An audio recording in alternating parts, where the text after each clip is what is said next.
In this video, we're going to be talking about how to fix Fortnite Save the World schematic update error. So let's get straight into the video. There are a couple of reasons why you could be facing this problem. So the first is going to be checking Epic Games server status. Simply go to status.epicgames.com just like that. And then you want to simply go ahead and check if all systems are operational or not. If that is not the case, you might need to simply go ahead and restart your Fortnite and your device. So close your Fortnite completely, restart your PC and launch it again.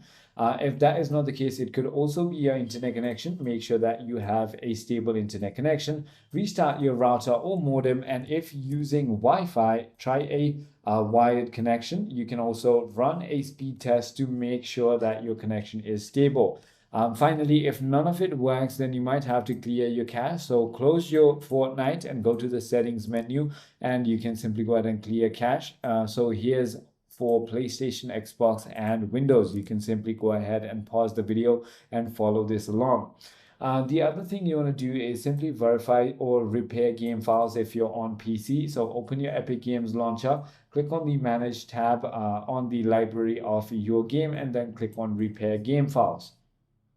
Also, make sure that your date, time, and time zone are also set automatically. And if you are using any VPNs, turn those off.